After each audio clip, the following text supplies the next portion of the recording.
Welcome back, Stephanie Summers. I want to, as you showed up today, you were talking about. I guess you're running into a lot of conflict.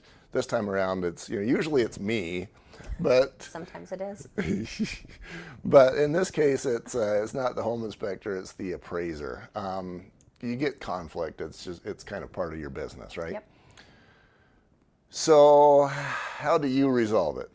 This is probably the reason why I'm not a realtor. Is the whole thing is just You always think the next market is going to be better. When you're done with short sales, it's going to be a great market. Everyone's going to buy and sell and be happy. The problem we're running into now is that our market has changed so much in the last 3 months and even in the last 4 weeks that we're having issues with appraisals coming in low, not staying up to speed with what's actually happening in the market. So it's a problem because appraisals are done in arrears. They have to use old data and not make projections on where the market's going. right. So this week I've had 4 appraisals come in low. So trying to resolve that when the sellers know they've got backup offers with no closing costs or anything they're going to have to pay out for the buyer, or they know they can put that house back on the market and they can get another offer the next day. Right. So how do we save that for our buyer? How do we keep everyone happy, especially since we've probably negotiated any inspection issues now? Right. You've already abused the sellers Exactly. once. They feel like they've already given up a lot, and the buyer needs to give up some. But the buyer doesn't want to pay more than appraised value because they don't want to feel like they overpaid. Nobody wants to feel like they were taken advantage of. So I try to do that in a proactive win-win situation. I try to explain to my buyer that we're in a rising market. Another appraiser may have brought this home in $15,000 higher, and they would be in an equity position. And to just remember that appraisals are subjective to what the appraiser decides to use. Have a talk with the seller explaining that if this appraisal came in low, that it's probably going to be an issue on their next appraisal as well. So putting off their closing another 30 days might not win them anything except waiting 30 days to move into their new home. Right. So that's a good balance. Working with the other agent, to both of you, trying to find comparables that you think will support your contract value. So you go back to the appraiser and say, "Hey, you forgot this house and this one and that one over there." Yes.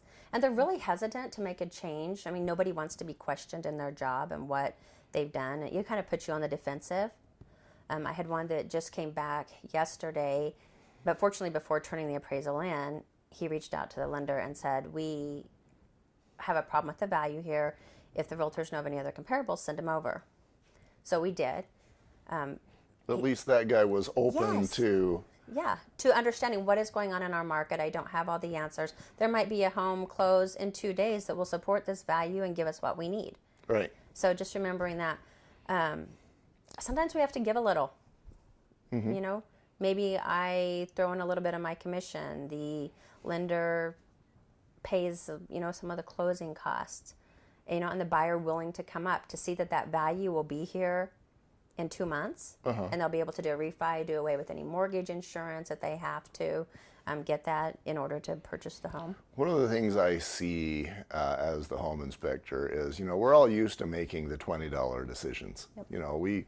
We're comfortable going to the grocery store and leaving $100 poorer, and that doesn't cause any stress. Right. And we're used to that. But then all of a sudden you put us in a place where we're spending $250,000, $500,000, and now we all become raving lunatics.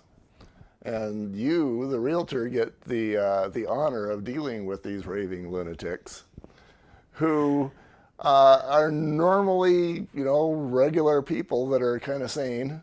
And all of a sudden now they just feel like they're swimming and they're in over their head. They don't really know what's going on, and you get to be the psychologist that's managing them. How do you do that? Take a deep breath. Yeah.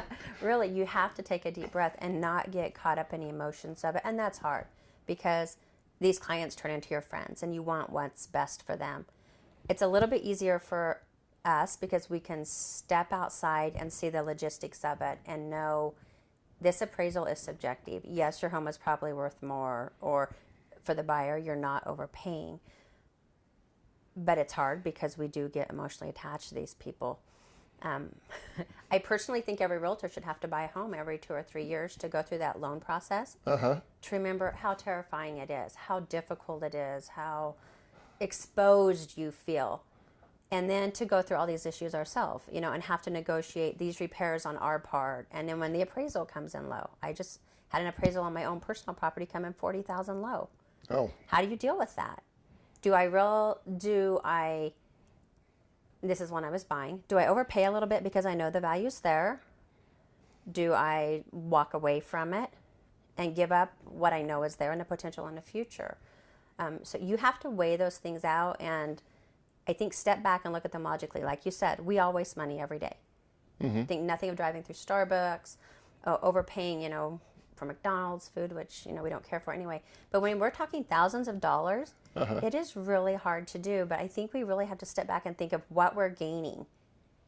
I had a townhome that, for 5 years I've been upside down on, haven't been able to sell. And I was grateful to be able to walk away from it, at a zero gain. Uh-huh. And to remember how far we've gone and where we're at now. And then to remember also that we have equity in our new home. I think that's a huge thing to remember. Yeah. So what I'm hearing from you is maybe perspective. Yeah, perspective. Okay. All right. But I still want to go back to that raving lunatic buyer. How do we deal with him? Yeah. I think I get more than my fair share of those. I really, truly. It comes down to the raving lunatic. There have been people that I've had to say, I'm sorry. You cannot talk to me this way. Uh-huh. This is not how you speak to your friends. This is not how you speak to your family. This is not how you will speak to me. And I think it's easy to feel like we have to take all of that on, and we don't. We wouldn't take it from our doctor. We wouldn't yell at our doctor. We wouldn't yell at our CPA when it's tax time. Don't allow someone to treat you like that. Uh-huh. And there's other people that I've let them do their little rant and rage and say, I understand where you're coming from. I understand the frustration. Let's solve the problem here. Uh-huh. But I think that there truly comes a time when we have to realize that we're not the whipping boy. We don't get to choose the appraiser. We don't get to choose the value. It's not our fault if the house comes back positive for meth. Mm-hmm. Or it needs a new roof. Whether we're on the buying side or the selling side, we can't control everything. Right. I did see that sort of thing, and this was back in the late 90s too, but I was a fairly green inspector, and at the time nobody really knew what an inspection was, and I just flat out missed it. There was a big old tree that was about, 2-3 feet in diameter that was too close to the foundation, and it had pushed the foundation in, I'm going to say, an inch or so. And at the time, I just didn't have that on my radar, of what are trees doing to the foundation. I was looking at the roof, Okay. I was looking at the wrong set of things. And so, of course, I got the call from the angry guy, and I've since patched things up with him. I actually bought a diamond ring from him for my wife.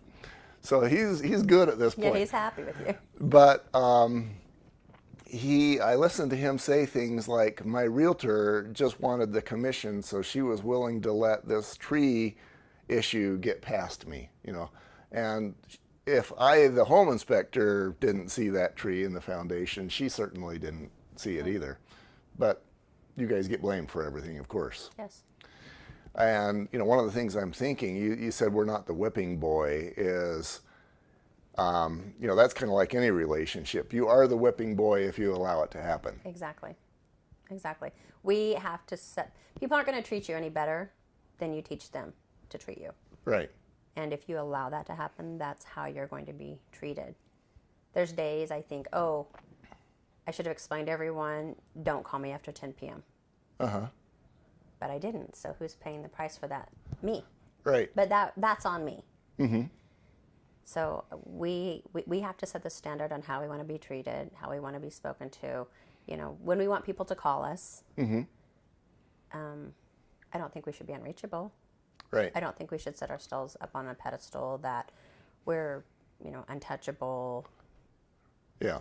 But Well, that would put a guy in the category of realtors that I'm probably not going to be interviewing. And I've dealt with that too. I mean, you called during business hours, 2:30 p.m., and they never answer, and they never call back. And I'm thinking, how is this person making any money in this business? Well, and it's frustrating because we're on the other end trying to sell the home or resolve a concern, and if you don't answer your phone, nothing's going to get accomplished. Yeah. And you're holding up somebody else's business. So I think that's like one of the number one things I always strive to do is answer my phone.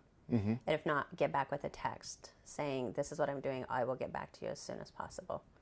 It's a lot easier with texting and calls than it is with email. Yeah. Because I may go a couple hours without checking my email. Right. Because I'm doing other things. Yeah, I'll go at least half a day without checking my email because I'm out. Well, you're climbing on roofs. Yes. Yeah, I'm in attics and crawl spaces, Exactly. and I'm Places not going to I be don't checking want my to email. go. Yeah, exactly. You know, and it reminds me of a realtor that I know and respect, and so he kind of fell off the radar. But I really respected him for one reason, especially, and it kind of reflected the rest of his business. And basically, if he didn't answer his phone, he says, "I will call you back immediately," and he did. I just thought that was cool. He also happened to wear he happened to choose to wear a particular outfit every day, and I don't know that that's necessary, but it was part of his brand, and he knew what his brand was. And so for that reason, I respected him as well. Okay, we'll be right back. Check notes.